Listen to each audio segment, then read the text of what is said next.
Welcome to 1840s England, where we meet Mary Anning, a paleontologist with a penchant for rocks and a general aversion to people. And honestly, who can blame her? The movie kicks off with a maid scrubbing the floor, but things take a turn when a wooden gurney rolls in, carrying a remarkable artifact. Supposedly, it's a sea lizard discovered by none other than Mary Anning. Which is cool, but again, this is 19th century England. Her name has been swapped out for some other guys, setting the stage for the subtle injustices she faces. Mary enjoys a peaceful slumber, only to be abruptly summoned to warm up the house. Coexisting with her ailing mother, Molly, in the coastal town of Lyme, Mary spends her days collecting fossils, shells, and curious items to peddle to tourists. On a routine fossil hunt, a slippery rock mountain poses a challenge, but Mary's tenacity pays off as she uncovers a sizable ammonite. Back at home, she discreetly observes social gatherings from behind closed doors, later attending to her poultry and cleansing herself after a day with her silent companions, the rocks and her mother. Their exchanges are minimal, keeping Mary's world quiet and introspective. The next day, Mary is meticulously cleaning her substantial ammonite when Roderick Murchison, a well-to-do Londoner, and an avid Mary Anning fanboy, along with his wife Charlotte, pay a visit to her shop. Roderick, or Roddy, just wants to witness Mary at work, but Mary, not in the mood for chit-chat, finds his unannounced appearance irksome. Despite Mary's significant contributions to geology, the societal norms exclude her from the scientific community, often leading her work to be credited to men, as evidenced by the earlier swapped card. Roderick, an amateur paleontologist, offers Mary something of little interest, proposing to join her on a fossil hunt. Offering payment and a premium for her time, he persuades her to let him tag along. Roddy's enthusiasm contrasts with Mary's irritation, yet she reluctantly agrees, primarily for the sake of financial gain. Later that night, Mary and her ailing mother work on cleaning figurines, offering a glimpse into the challenging aspects of Mary's life. She works by the candle's glow, preparing ink for her sketches. Roddy and Charlotte decide to hit a restaurant, but the bustling noise isn't Roddy's cup of tea. Seeking a more tranquil setting, he opts for a private room. This brief peek into Roddy and Charlotte's life reveals a rather peculiar dynamic. Roddy appears to control every aspect of Charlotte's life, treating her more like a doll than an equal partner. The scene suggests a lack of excitement in their relationship. When Charlotte attempts to inject some intimacy into their lives, Roddy dismisses the idea, attributing it to not being the right time for expanding their family, and casually rolls away. The next day, Roddy reports for his fossil adventure with Mary, and let's just say Mary's not exactly throwing him a welcome party. Despite her less than friendly demeanor, Mary flaunts her expertise in rocks, soils, and fossils, giving Roddy an unintentional geology lesson. Post-fossil shenanigans, Roddy returns to the hotel, only to discover Charlotte in a deep slumber. Not exactly what he expected. Determined to shake her out of dreamland, he coaxes her out for a leisurely walk, hoping some outdoor time will do wonders. So, Charlotte's not exactly having the time of her life. She's got this heavy cloud of melancholia hanging over her, and it's not your everyday blues, it's more like lost a child kind of heavy. The constant black outfits and the perpetual sadness are like neon signs. Now, Roddy's got this grand plan to jet off on a globetrotting adventure, leaving Charlotte behind to soak in Lyme's salty breeze. Instead of tagging along, he thinks Mary, a really unfriendly person, should keep Charlotte company during her daily fossil escapades. It's not exactly Mary's dream gig, but Roddy promises it's just a short stint. Charlotte, ready for her fossil adventure, gets handed her walking boots by Mary. Things kick off in silence, a bit uncomfortable. Mary tries to toss a snack Charlotte's way, but Charlotte's not having it. All she wants is a cozy spot on a rock, gazing into the vastness of the ocean. Mary, sensing the vibe, takes a breather and heads back to her hunting grounds. Mary, the fossil virtuoso, stumbles upon a colossal ammonite, and out of the blue, Charlotte decides it's time to drop some fossil hunting wisdom on Mary. Surprise, surprise, Mary's not exactly thrilled with this unsolicited advice, and a little squabble ensues. Mary, always ready with a solution, suggests Charlotte take a dip in the sea to cure her melancholia. But stubborn as ever, Charlotte's all in. Fast forward to Charlotte, rocking her bathing dress, bravely wading into the icy ocean waves. She swims through the strong currents, embracing the cold. Meanwhile, back at Mary's place, she's catching some sleep after working.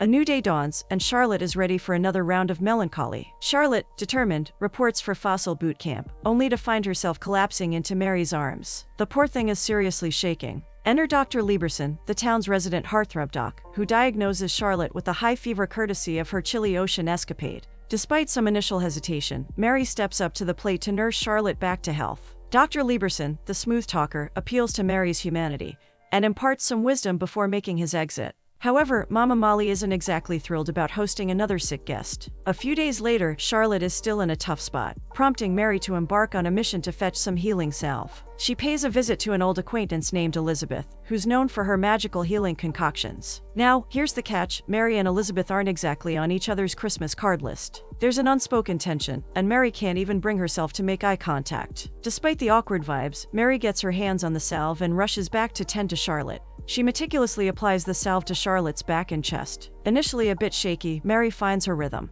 Oh, and of course, she's just staring at Charlotte in a completely normal, non-creepy way. Skipping ahead a bit, Mary is now channeling her inner artist and sketching Charlotte. The scratchy sound of the pencil on paper disrupts the piece, jolting Charlotte awake. Miraculously, she seems to be on the road to recovery. Enter Dr. Lieberson for a checkup. To everyone's amazement, Charlotte isn't just alive, she's looking positively human again. Dr. Lieberson, quite impressed with Mary's caregiving prowess, gives her an approving nod and imparts some final medical wisdom. With Charlotte regaining her strength, she sheds the mourning attire and begins to explore Mary's abode. A chance discovery of a piano leads to an impromptu musical performance. Mary, silently observing, lets Charlotte lose herself in the melodies. Later, amidst Mary's rock-scraping activities, Charlotte suggests a beach outing. It seems they've found some kind of comfort zone. Charlotte, clearly grateful for Mary saving her life, takes off her shoes and socks, quite the scandalous move at the time. The two women exchange glances and remain silent. Out and about in the market, Mary watches as Charlotte pets a baby. Suddenly, Charlotte clutches her stomach, a sadness in her eyes. And just like that, Mary pieces together that Charlotte might be longing for a child.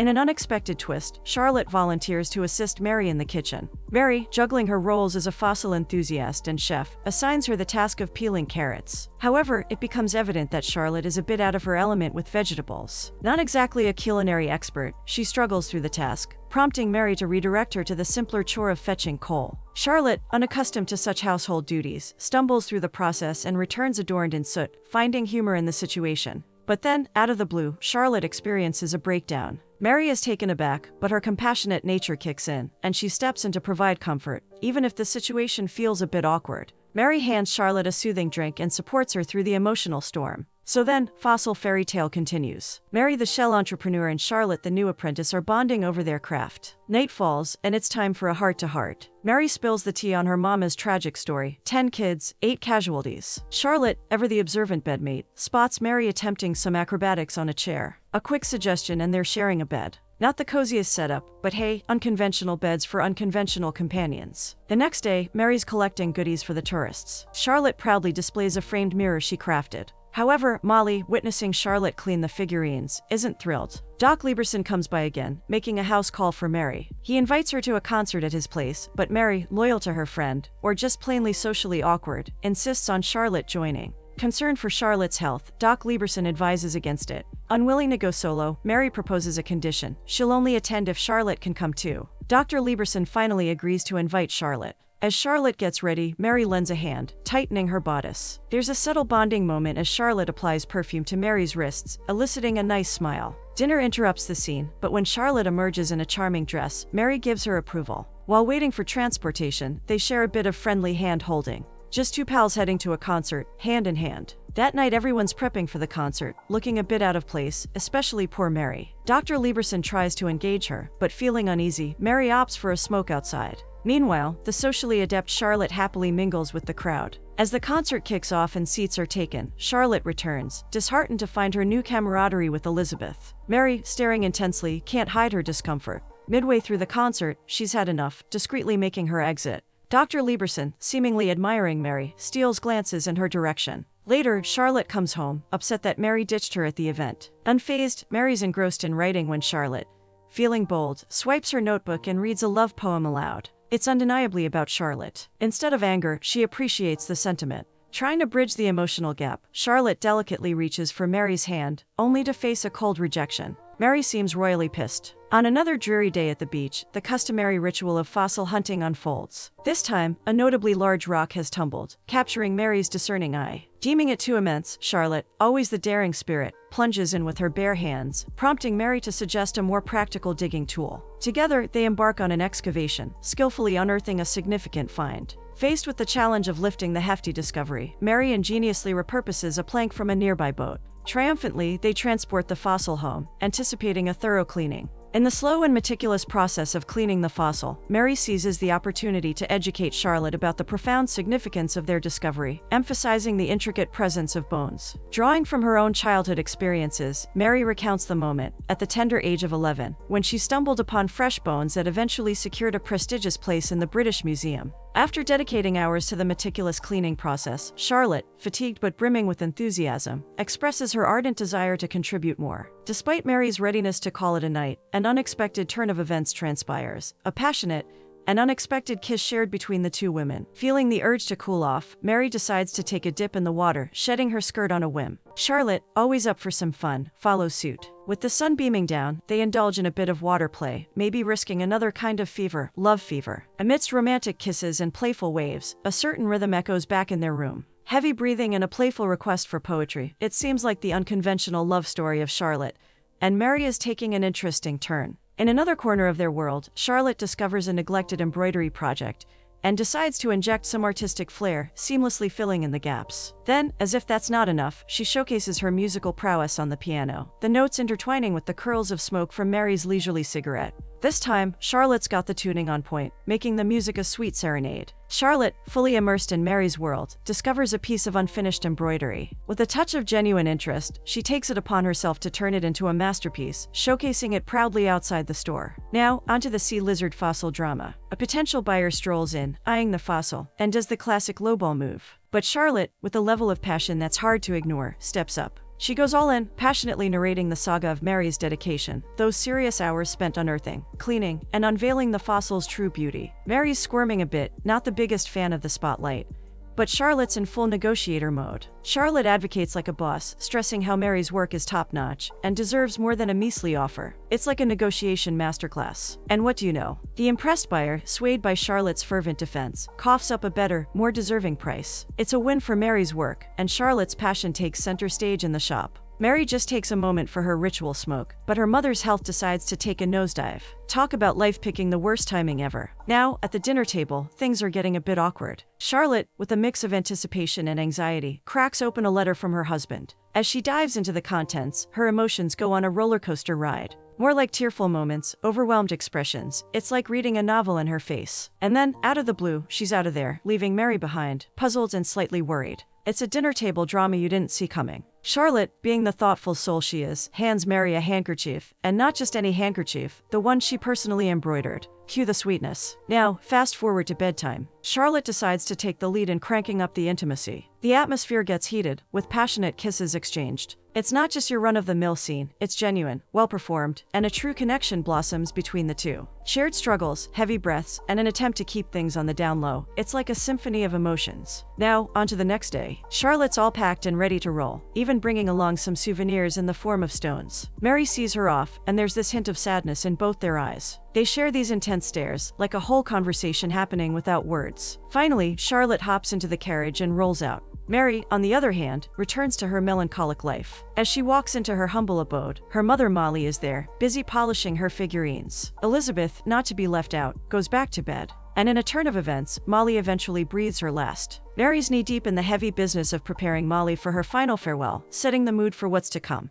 And then, surprise, Elizabeth pops in unannounced to pay her respects. This unexpected turn of events unveils the hidden layers of their relationship. They sit down, cups in hand, a classic move in times of mourning. The conversation kicks off with Elizabeth reminiscing about Molly, a subtle dance around the past. Now here's the revelation. The conversation pirouettes seamlessly into the realm of Charlotte. Elizabeth, with a nod that screams approval, spills her thoughts on Mary's newfound connection. Plot twist of the century, Mary and Elizabeth, in some bygone era, were lovers. Elizabeth, on a mission for reconciliation, spills her emotional guts. She dishes out apologies for past hurts, elegantly blaming Mary's emotional distance. There's a moment of acceptance for Mary's new connection with Charlotte, almost like Elizabeth is handing out her blessing. And then, in a scene straight out of a soap opera script, Mary grabs Elizabeth's hand, a symbolic gesture of reconciliation and closure. Mary's place is a bit of a mess, like someone shook it up and left. The chaos reigns until a knock throws some disruption into the gloom. Mary, caught off guard, opens the door and gets handed a letter from Charlotte. The thing's sealed, holding the potential for some heavy words, but Mary, in a bold move, leaves it untouched. Maybe it's her way of holding onto the reins amidst all the emotional whirlwind.